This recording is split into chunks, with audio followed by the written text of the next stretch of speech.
One example is Shemavur al Pasuk, Kamayim panim lepanim, Kain leva adam al adam. Shlomo Melech tells us in Mishlei, in Proverbs, Perik Chav Zayin Pasuk Chav Tes, as he says in the footnote, 16, Kamayim panim lepanim, Kain leva adam al adam. Which is, just like the face that you show to the water reflects back to you, like a mirror. You look at the water, whatever the face you show the water shows you. Kain leiv ha'adam ala adam, the pasuk says, so is the heart of the human being to another human being. The heart that I show you is reflected back. In other words, your heart is like water to me.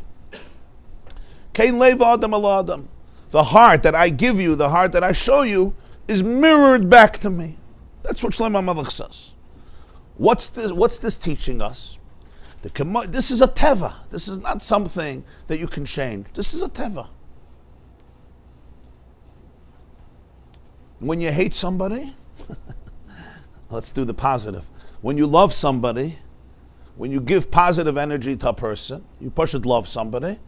Yeah, in Tanya, Perik Manvav, he explains it. The other person doesn't have a choice. It's almost like it's a physical law of nature. It's like what you're going to show the mirror is going to show back to you.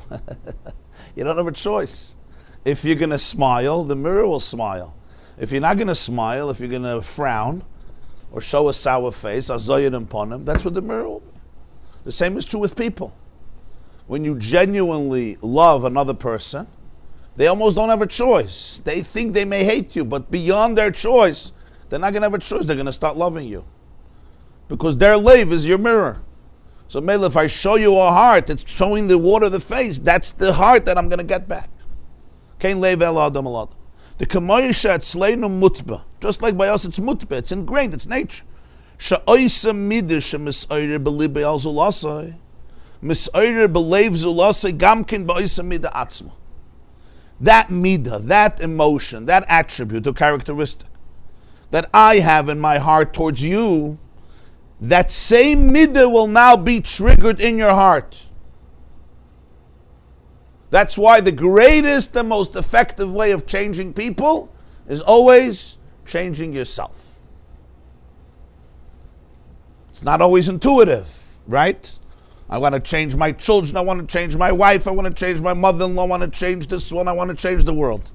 Rabbi Sol Salanta famously said, when I was young, I decided I want to change the world. I got older, I decided I'm just going to change the continent. Then I realized I can't. I decided I'll change the country.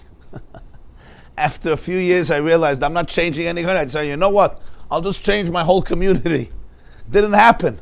My family I'll change. He says, now I'm a 70-year-old man. I can't even change my family. I realized the only one I can change is me. But then he added, and if I would have started with that, by now I would have changed the world. If I would have started with that, by now I would have changed the world. Yeah.